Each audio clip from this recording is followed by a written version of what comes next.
On a une adolescence et donc une enfance, une adolescence qui est différente des autres. Le départ, il est celui-là. Je pense que c'est le plaisir. J'imagine qu'il y a de la rigueur, qu'il y a de l'entraînement intense. L'école est aussi importante. Je pense qu'on rentre au centre de formation, c'est un petit peu la guerre, quoi. Quand même un environnement qui change. Aujourd'hui, peut-être que les valeurs, elles sont un petit peu inversées. Et tout ce parcours, il forge, quoi. Aujourd'hui, que ce soit mentalement, physiquement. Tu restes focus sur ce qui te fait vibrer, en fait. C'est une bonne maladie, on va dire.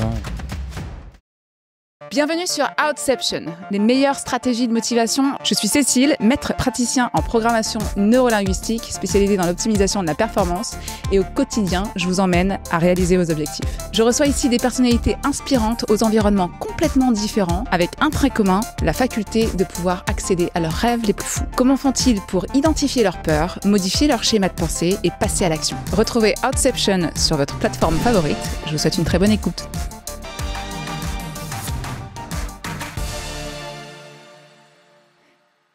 Bonjour à toutes et tous, bienvenue dans ce nouvel épisode d'Outception, le podcast qui vous parle de stratégie de motivation. Et aujourd'hui, j'ai le plaisir et l'honneur de recevoir Morgane. Comment ça va, Morgane? Tout va bien. Merci pour l'invitation. Je t'en prie. Dans ce podcast où on parle de stratégie de motivation, Morgane, on te connaît un petit peu de ton parcours en tant que footballeur professionnel, tant en France qu'à l'étranger. Mais aujourd'hui, ce qu'on a envie de découvrir, c'est ta façon de fonctionner, c'est cette facilité ou faculté à se dépasser, à performer, si on peut dire performer. En tout cas, la première question que j'ai envie de te poser, c'est si on doit parler au petit Morgane, qui a 6 ans, 7 ans, quand il était petit, dans son environnement familial peut-être. C'était quoi son rêve à ce petit garçon? Dur à dire. Je pense que moi, je suivais mon papa qui a sur ses traces, qui a joué aussi et qui était éducateur par la suite. Donc tout naturellement, en fait, avec mon petit frère, on l'a suivi et ça nous a amené là où ça nous a amené avec les gènes qu'il y a. Et après, on a été mordus. Et ça a fait le chemin que ça a fait, mais un rêve, en fait, c'est venu au fur et à mesure, mais je pourrais pas dire que tout petit, je rêvais d'être footballeur. C'est venu un peu plus, on va dire, peut-être aux alentours de 15 ans, quand ça devenait plus sérieux au centre de formation. Donc, ce que tu es en train de me dire, c'est quand tu étais petit, ce petit garçon, donc avec ton papa qui était footballeur aussi, ton frère, il est plus jeune que toi, ton frère. Il a 4 ans de moins. Donc, en fait, tu commences finalement à aimer le foot, le sport, dans ton environnement familial. Ouais, à travers mon père. Hein. Moi, j'ai été en fait entraîné tout petit à 4 ans quand j'ai commencé par mon père et qui m'a intégré petit à petit à ses équipes. Même si j'avais pas l'âge de jouer à l'époque en débutant, où on commence à 6-7 ans. Donc il m'intégrait un petit peu par-ci par-là et c'était déjà fabuleux pour moi. Et après, à chaque fois qu'il était dans un club, je le suivais et c'est des fils en aiguille, c'est comme ça que ça s'est passé naturellement, quoi. Et à quel moment tu t'es dit que peut-être t'en ferais une carrière ou peut-être pas, ou un long chemin? Qu'est-ce que tu t'es dit, en fait, à 15 ans, quand tu commences parce que tu dis, c'est à 15 ans que j'ai commencé à vraiment attaquer les choses sérieuses. Qu'est-ce qui fait qu'à un moment donné, on parlerait de déclencheur, en fait. C'est quoi le déclencheur, à un moment donné, intrinsèquement, dans ton fort intérieur, qui s'est dit, OK, là, peut-être qu'il y a quelque chose à jouer? C'est vraiment au centre de formation. Hein. Je pense qu'on rentre au centre de formation, il y a quand même un environnement qui change avec la concurrence et on sent bien que là, c'est... dans les catégories, ça commence à jouer, quoi. Donc naturellement, encore une fois, les choses elles se font et dans la tête, on voit que ça commence à être sérieux et que c'est plus le petit jeu qu'on jouait avec les tournois quand on était petit. Là, ça devient sérieux. On est dans un club qui est sérieux et avec des collègues qui ont de la qualité, qui viennent de toute la France et là, il faut sortir son épingle du jeu au fur et à mesure, quoi. Donc, ce que tu veux dire, c'est que c'est l'environnement extérieur qui va pousser ta motivation ou pas? Tu vois ce que je veux dire? Parce qu'en fait, des fois, quand on... Donc, je vais prendre l'exemple de mon fils, par exemple, qui n'écoutera peut-être pas ce podcast, qui fait du foot aussi. Lui, avant... il est jeune encore et il a une carrière ou pas, on n'en sait rien, mais en tout cas, en fait... Dès tout petit, il a vraiment été attiré par le ballon et tout de suite, il s'est projeté mentalement dans quelque chose qu'il voulait réaliser. Donc aujourd'hui, on est sur un chemin qui se prend pas, on verra bien. Mais en tout cas, il a intrinsèquement, sa motivation, elle vient vraiment de l'intérieur, puisque le papa, il joue pas au foot. Il y a du foot, il regarde le foot, ok. Mais en soi, il n'y a pas d'extérieur. C'est vraiment quelque chose qui vient vraiment de l'intérieur, qui l'anime vraiment. Donc, à 15 ans, quand t'as été bercé vraiment ton enfance, tu joues avec ton frère, avec ton père qui t'emmène et tu prends du plaisir, j'imagine, sinon tu continuerais pas. Totalement, totalement. Et quand t'arrives le plaisir, c'est le maître mot, hein. Je pense que c'est vraiment ça. Le départ, il est celui-là. Je pense que c'est le plaisir avec des parents qui te laissent t'exprimer et vraiment... quand je vois un petit peu aujourd'hui, j'ai l'impression que c'est un peu l'inverse. Donc c'est vrai que, encore une fois, pour nous, c'est un exemple un petit peu de façon de driver ses enfants, c'est-à-dire les laisser s'exprimer dans le plaisir avant tout. Et après, les choses, si elles doivent se passer, elles se passent. Mais ça a été vraiment le plaisir de jouer, d'être encouragé mais sans plus, quoi. Ils nous amènent, mais ils sont pas envahissants. Et donc, à partir de là, c'est vrai que je pense que pour l'enfant, c'est, à mon avis, primordial. Et à l'inverse, ça peut justement faire basculer les choses dans le mauvais sens. C'est mon avis. Ouais, non, mais c'est chouette ce que tu dis, et c'est marrant parce que ça rejoint un peu les propos que j'ai eus avec un autre invité à un autre moment où on parlait du langage et de ce qui pouvait être retenu dans l'enfance. Bon, t'anticipes un petit peu là où je veux t'emmener, parce que tu parles de l'entourage, mais c'est chouette. Moi, aujourd'hui, je reçois aussi des jeunes ados qui se posent des questions, qui savent pas forcément où ils en sont, enfin des ados ou même des adultes qui vont pas très bien non plus. Et souvent, mentalement, ou en tout cas même dans leur comportement, ils sont bloqués parce que finalement, ils ont peut-être pas été épaulés avec les bons mots et qu'ils ont pris ça vraiment comme une identité, si tu veux. Non, je suis pas capable parce que non, j'y arriverai pas parce que on m'a dit. Et là, ce que tu es en train de me dire, c'est que finalement ton entourage, quand tu étais petit, ou même maintenant, peut-être, j'imagine, c'est que finalement, la bienveillance, c'est guidé, mais pas imposé. C'est ça que tu dis ? Exactement. Alors moi, j'ai pas vécu donc ce que je disais, ce qui se passe un peu plus maintenant. Donc je saurais pas dire si ça avait eu un impact sur moi, si j'avais été tout le temps bousculé et dans le langage justement de nos parents à être critique et tout ça. Moi, ça a été l'inverse. Bon, à l'arrivée, comme avec mon petit frère, on y est arrivé. Donc je dirais que j'aurais tendance à dire que finalement c'est peut-être le bon exemple.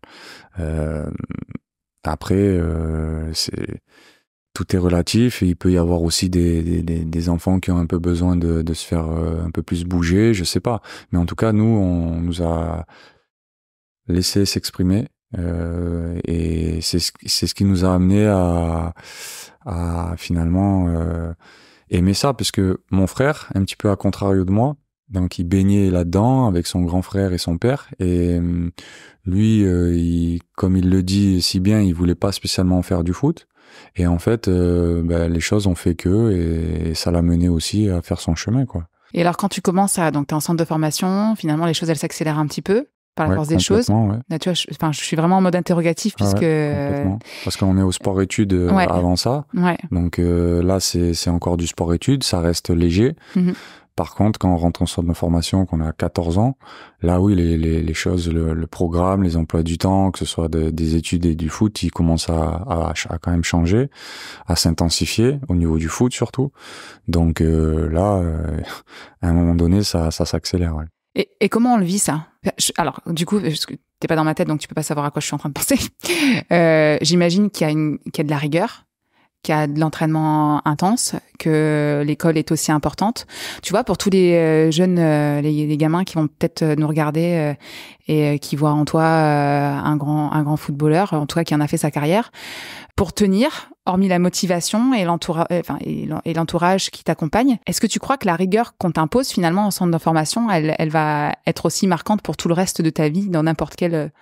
C'est clair, puisqu'on a une adolescence et donc une enfance, une adolescence qui est différente des autres. Et encore une fois, je le disais il y a pas si longtemps, Moi, je pense que à refaire, j'aurais pas changé le chemin qu'on a eu, même s'il a été quand même compliqué. Mais d'avoir une adolescence un petit peu pas banale, mais comme tous les jeunes ont quand ils sont pas dans le cadre qu'on est, c'est pas ce qui m'aurait plu. Donc là, on était vraiment dans un registre où c'est sûr que il y avait beaucoup de rigueur. Dans le club donc de Cannes et c'est vrai que la rigueur ça peut que forger et puis nous aider à grandir quoi. Donc c'est sûr que ça a été à ce moment-là ça a été quand même un tournant au centre de formation parce que c'est aussi la force de l'âge à ce moment-là où on change beaucoup dans l'adolescence quoi. Donc pas évident mais tout ce parcours, ouais, il forge, quoi. Et c'est là où tu te dis vraiment, en fait, c'est ça que je veux faire, là? Là, je vais y arriver, c'est ça que je veux faire? Alors, c'est ça que j'aimerais faire. Je vais y arriver, ça, tu peux pas le savoir, puisque à 15 ans jusqu'à 18-19 ans, je veux dire, on évolue aussi morphologiquement et physiquement et mentalement. Donc il y a ce qu'on fait à 12 ans, on n'est pas sûr de le faire à 18 ans et inversement. Des fois, on va être très performant tôt et finalement sur le tard on va échouer, on peut échouer aussi. Donc c'est une période quand même qui est longue et on se construit petit à petit à tous les niveaux. Donc on apprend vraiment à être un homme au centre de formation parce que c'est on va dire avec les coéquipiers, tout l'entourage, il y a des relations qui sont pas évidentes parce que c'est un petit peu la guerre quoi. C'est chacun il veut arriver à sortir. Donc quand on sait au final combien il y en a qui réussissent, l'entonnoir, on sait comment il est. Et du coup, c'est quoi ta technique? Il y a des moments où t'as douté à ce moment-là? Je pense que le doute, il est présent quasiment tout le temps, plus ou moins grand, mais le doute, il fait partie de la réussite aussi, je pense. Donc automatiquement, du doute, il y en a eu à des périodes plus intenses, parfois moins quand on est dans de meilleures périodes peut-être. Mais le doute, je pense et même dans notre carrière et dans notre vie, je pense en tout cas, il est omniprésent dans tous les cas et c'est ce qui permet aussi d'avoir une certaine préparation aussi mentale, de se préparer à un match ou autre chose. Hein. Le doute fait partie de la construction, je pense, d'une vie quoi en fait. Hein. Donc pour toi, le doute, c'est plutôt une arme plutôt qu'une contrainte. Ouais, ça fait partie, à mon avis, pour moi, ça fait partie de l'arme qu'on peut déployer par la suite. Ouais. Ça te permet, si je traduis un petit peu, j'essaie de traduire ce que tu es en train de me dire, c'est comme si t'as l'air en tout cas d'avoir une faculté à savoir te remettre en question ou en tout cas d'observer d'une façon assez extérieure. J'essaie de m'expliquer mieux.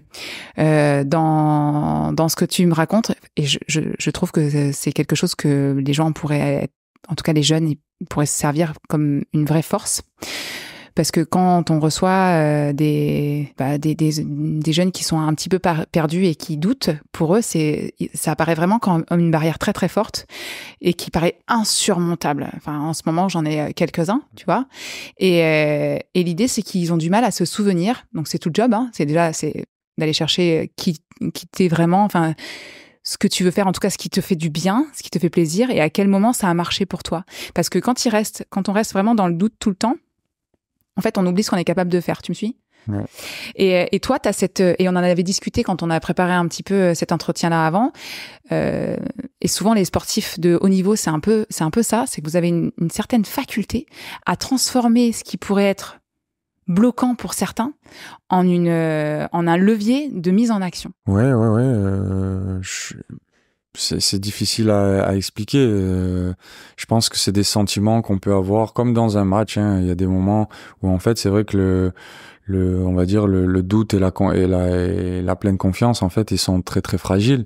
Donc dans un match on peut voir que on peut passer de l'un à tout l'autre. à rien, ouais, de l'un à l'autre et pourquoi comment. C'est vrai que Alors, je sais pas.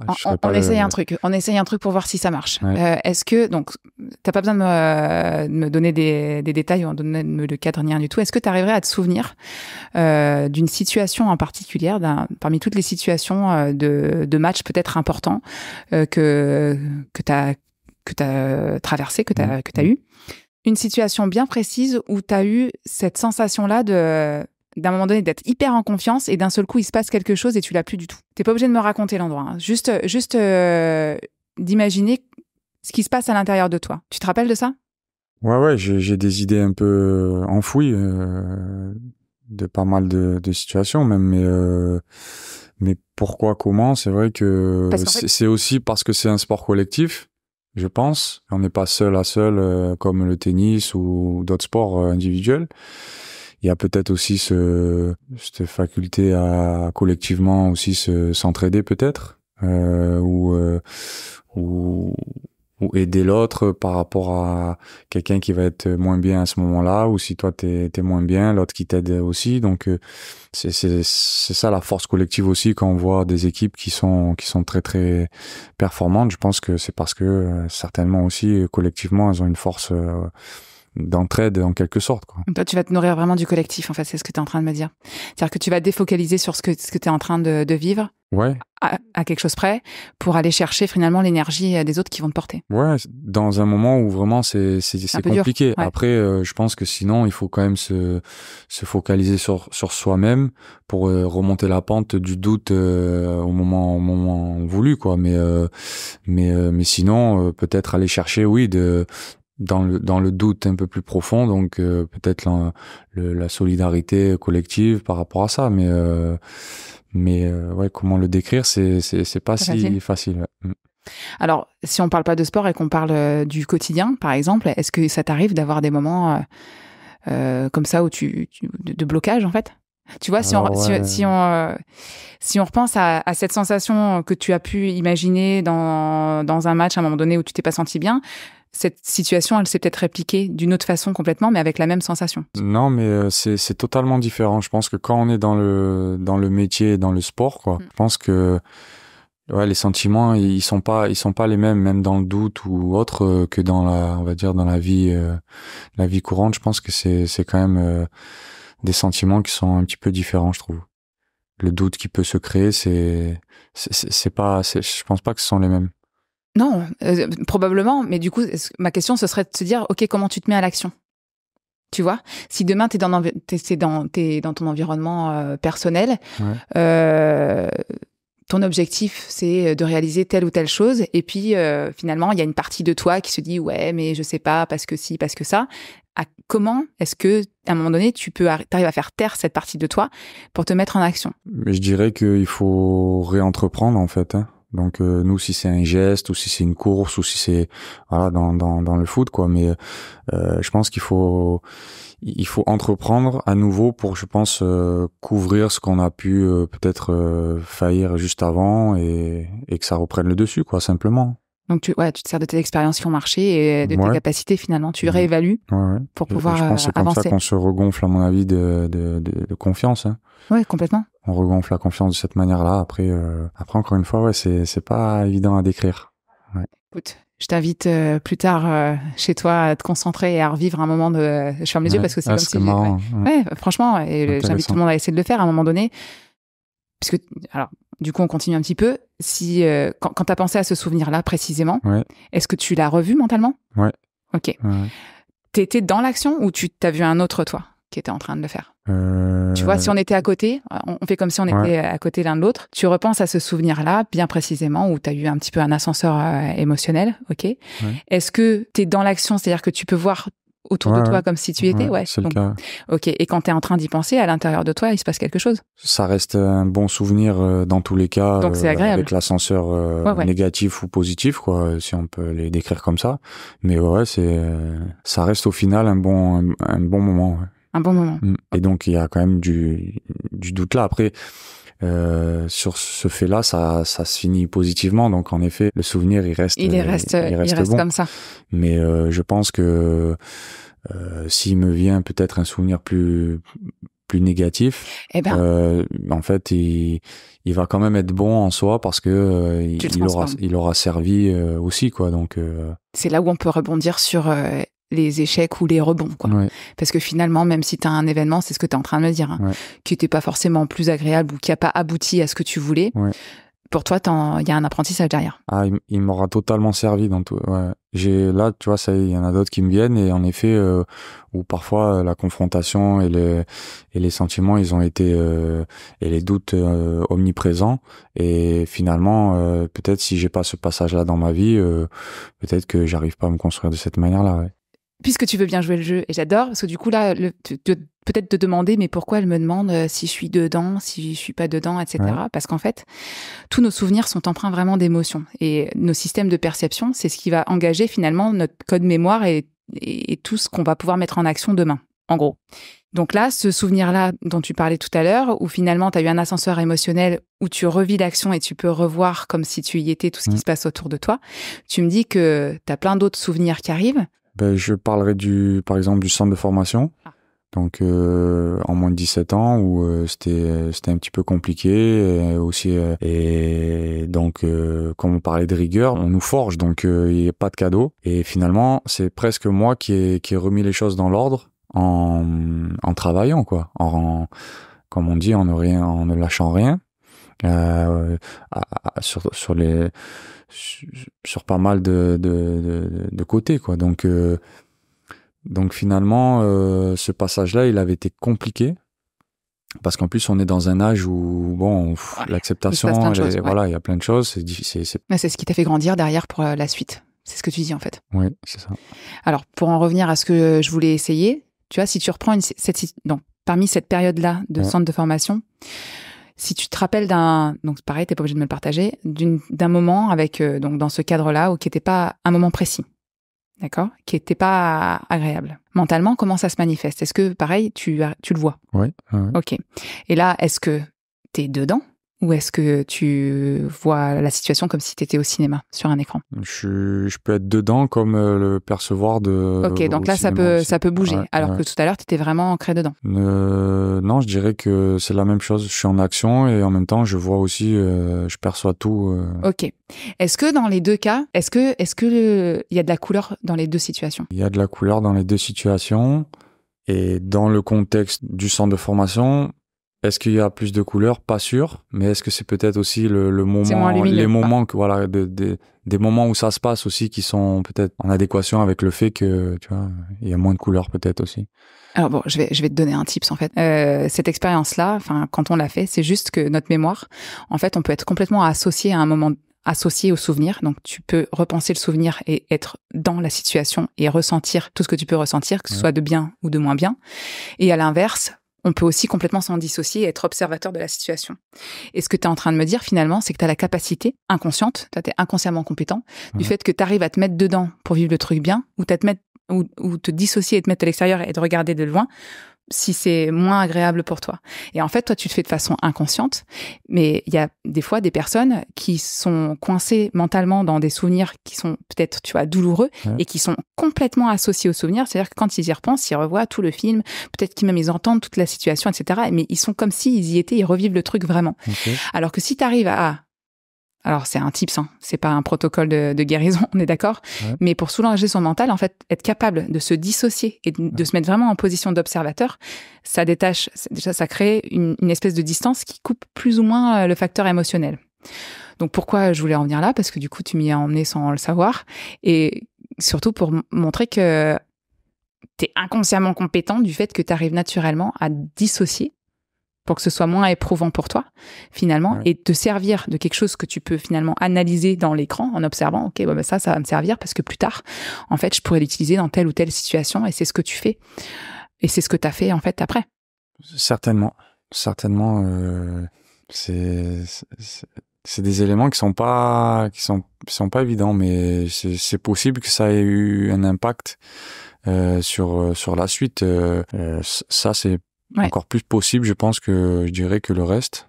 dans le relationnel ou dans ces choses-là que tu as pu vivre dans ces moments de construction, on va dire, pour devenir un homme, quoi. En fait. Alors, et est-ce que tu dirais que finalement, le regard des autres, parce que tu vois, tu parlais en centre de formation avec ceux qui étaient en pleine capacité, en pleine force de l'âge, avec beaucoup de compétences, cette espèce de guerre un petit peu, de compétition déjà là-dedans. Comment tu le vis, ça? Il y a une grosse rivalité. Il y a une grosse rivalité. C'est spécial, mais tu te pollues pas l'esprit avec ça.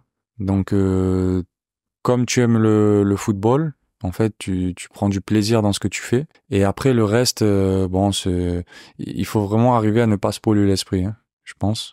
Et à l'époque, c'était le cas en tout cas. Et une fois que les choses elles changent et qu'on devient un petit peu plus sur le devant de la scène, si je peux dire, c'est encore différent à gérer. Mais à cette époque-là, en tout cas, tu sais que t'es en rivalité parce que ça se ressent au quotidien. La rivalité scolaire ou la rivalité du foot. Donc, mais à un moment donné, je pense que il y a beaucoup de paramètres, hein, de facteurs chance qui comptent aussi. Mais l'état d'esprit que tu peux avoir au fond de toi et le cœur, ils font aussi beaucoup, à mon avis. Ouais, tu restes vraiment dans ce mental-là et finalement dans le plaisir, ce que tu dis, et dans l'action. Et tout ce qui peut être polluant autour, c'est comme si tu arrivais à le mettre vraiment entre parenthèses et tu restes focus sur ce qui te fait vibrer, en fait. C'est ça, hein? Ouais.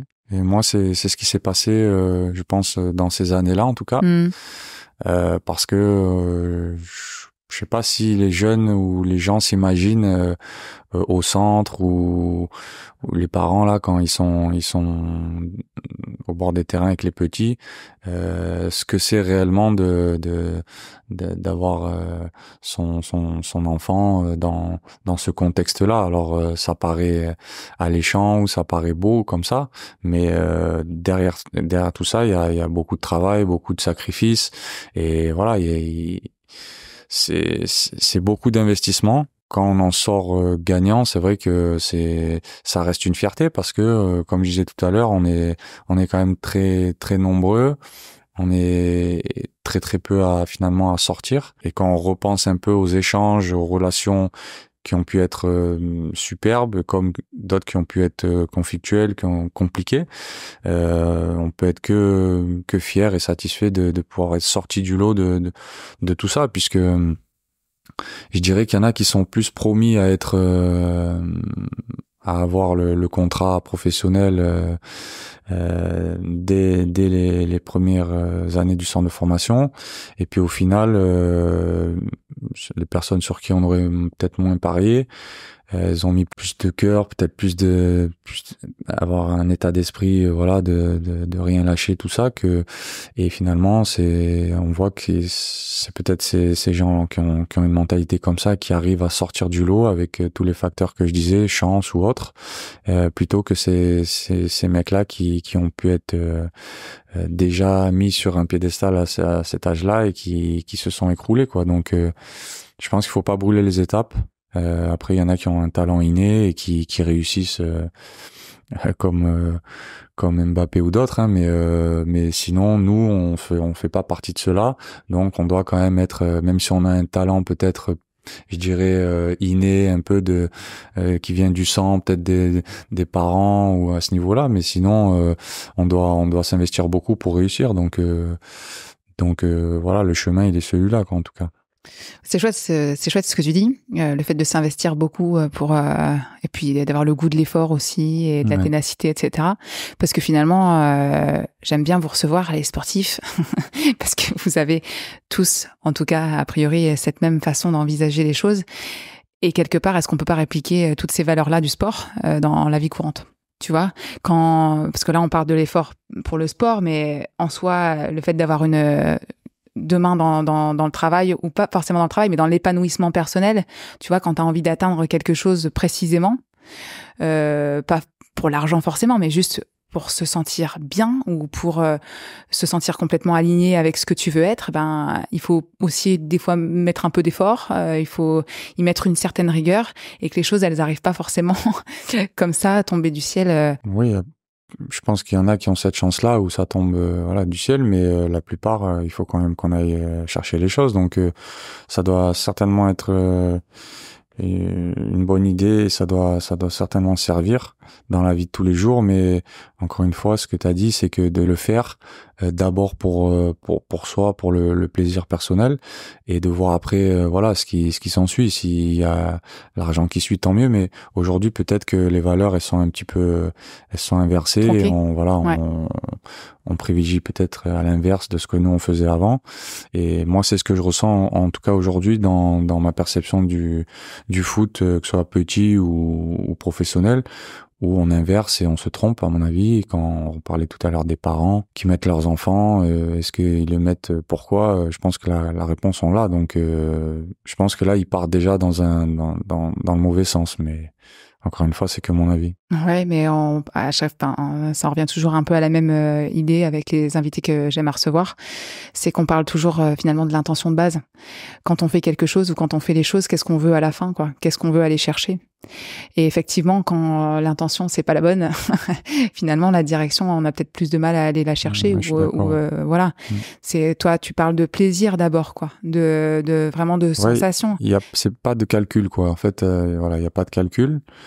Et les calculs, peut-être ils sont venus plus tard, hein, mais non, au départ, il y a pas de calcul. Et je pense que là maintenant, je pense que c'est beaucoup trop de calculs, et ce qui bafoue un peu le reste, quoi. Donc c'est les valeurs de chacun. Et aujourd'hui, pour moi ça s'est beaucoup inversé. Je pense que ce soit la société ou le football, parce que je pense que le football c'est un bon reflet de ce que peut être la société. Donc pour nous, c'est vrai que ça a été aussi un bon apprentissage, même si on est dans notre bulle. On a quand même ça nous permet de vivre aussi d'une manière où c'est un reflet de la société. Donc on voit dans notre bulle quand même ce qui peut se passer dans la vie. Et aujourd'hui, je pense que la société a changé, et du coup bon le foot aussi, nous le temps y passe et nos âges y passent aussi. Et ça change beaucoup. Donc soit on arrive et on a envie de s'adapter, ou soit on n'a pas envie, quoi. Donc voilà un petit peu ce que j'en pense par rapport à tout ça. Bon alors Morgane, aujourd'hui tu fais du foot encore? Tu joues au ballon? Non, plus du tout, hein. Non. Même pour rigoler? Non, je fais d'autres choses. Je me fais plaisir sur d'autres sports maintenant. T'en as plein? Quelques-uns, ouais.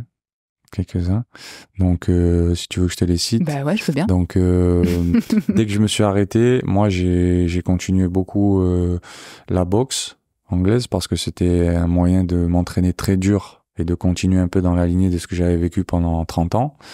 Et donc avec la course, avec le paddle bien sûr, où c'est vraiment quelque chose de très ludique, très plaisant. Le vélo maintenant un petit peu aussi pour changer de la course. Et voilà, hein, j'ai déjà résumé un peu tous les sports que je fais aujourd'hui. Donc ouais, je te dirige un peu sur cette question pour savoir en fait le sport, ça représente quoi pour toi? Mais je pense que si je fais pas de sport, à mon avis, j'arrive pas à dormir. Donc aujourd'hui, que ce soit mentalement, physiquement, c'est une bonne maladie, on va dire, hein, à ce niveau-là. Donc j'ai besoin de m'entraîner et de faire du sport tout le temps. Donc c'est pour ça que je poursuis pour mon équilibre ces sports-là, parce que je me régale, et j'essaye j'ai le temps de le faire aussi maintenant. Et donc c'est un vrai plaisir de pouvoir continuer, d'être en forme à ce niveau-là, parce que c'est pas donné à tout le monde, et donc j'ai cette chance-là, donc je la mais pour ton équilibre en tout cas, et à mon avis pour l'équilibre tout court, émotionnel et physique, le sport fait complètement partie de ta vie. Est-ce que tu te mets en compétition encore, Morgane? Alors oui, automatiquement on a toujours la compète en nous, mais plus légère, plus voilà, c'est différent quand même de ce qu'on a pu vivre avant, mais on a toujours cette envie de gagner automatiquement au paddle ou au reste, quoi. Mais ça, je pense que c'est inné aussi, et ça pourra pas changer. Est-ce que ça rapporte je te dirige là-dessus parce que bon, je t'ai pas vu courir, mais je t'ai vu faire un petit peu de paddle. En soi, la compétition, elle fait partie. C'est vraiment quelque chose qui est important finalement dans la pratique du sport, ou tu pourrais faire du sport comme ça sans compète? Non, on a toujours envie de progresser. Donc le paddle ça a été nouveau, donc on est en progrès. Et la boxe, j'en ai pas fait toute ma vie, mais quand j'en faisais, j'aimais bien. Après là, quand je m'y suis mis, c'est vrai que pareil, il y a cette progression qui est comme ce qu'on a pu vivre un peu dans notre métier, quoi. Donc il y a toujours pas ce devoir de progression, mais on aime progresser. Après la compète, elle se joint à ça, et c'est certain qu'on a ça dans l'âme, quoi. Mais c'est ça qui fait vibrer. Oui, ça fait vibrer automatiquement. On va toujours aller se donner au maximum. Moi, j'ai toujours été comme ça. Après, il y en a peut-être qui ont coupé quand ils ont arrêté, parce que ça, c'était leur ressenti, et voilà, c'était leur besoin. Mais moi, c'est vrai que ça a été comme ça, et j'ai besoin de ça. Ce que tu es en train de me dire, c'est que à la compétition, c'est une façon pour toi de te montrer que tu continues de progresser. Ouais. Ça t'alimente. Ouais, puisque au final, c'est vrai que quand on s'arrête, c'est quand même une coupure très très nette quand on arrête tous notre carrière. Donc il faut arriver à ressentir les émotions qu'on a pu vivre pendant toute notre vie d'une certaine manière. Donc pas évident de trouver le juste équilibre. Voilà, le juste équilibre. Mais voilà. Et si tu avais un conseil à donner aux jeunes aujourd'hui qui ont envie, pas forcément, je parle pas de foot forcément, mais juste d'accéder à une ambition particulière et qui se posent parfois des questions, ce serait quoi le mot? Qu'est-ce que tu leur dirais? De prendre du plaisir, encore une fois, et peut-être donc d'avoir confiance, mais avec des doutes, quoi. Donc il faut oser. Je pense qu'il faut oser. Moi, ce qui m'a permis parfois de réussir, mais surtout de vibrer, d'avoir de fortes émotions, c'est d'avoir sûrement osé certaines choses, et voilà, pour marquer un but, ou pour faire une passe, ou pour défendre, ou pour tacler, et en fait c'est toutes ces choses-là qui créent des émotions. Donc je dirais oser faire les choses, et après le reste il vient petit à petit, à mon avis. Super, merci pour ce joli message. Morgane, est-ce que tu as des projets pour l'avenir, à part faire des compétitions de paddle, des courses et du vélo? Et que tu peux dire, évidemment. Ouais, non, ça, depuis que j'ai arrêté, je m'occupe des miens, et ça prend beaucoup de temps, déjà, de s'occuper de la famille. C'est un plaisir de pouvoir le faire. On a la chance de pouvoir le faire, passer du moment avec les siens. Donc, je suis focalisé sur ça. Je prends du plaisir avec le sport et avec la famille de ce côté-là. Donc, pourvu que ça dure, et puis le reste, il s'ensuit. Merci beaucoup, Morgane. C'était un plaisir de t'avoir à mes côtés. Également, merci à toi. Merci beaucoup, et à très bientôt. Merci, à bientôt. Merci d'avoir écouté, visionné cet épisode. J'espère qu'il vous a plu. Je vous invite à m'envoyer un message si vous-même vous souhaitez passer à l'action et lever vos freins. N'hésitez pas à vous abonner, et rendez-vous très bientôt pour un prochain épisode.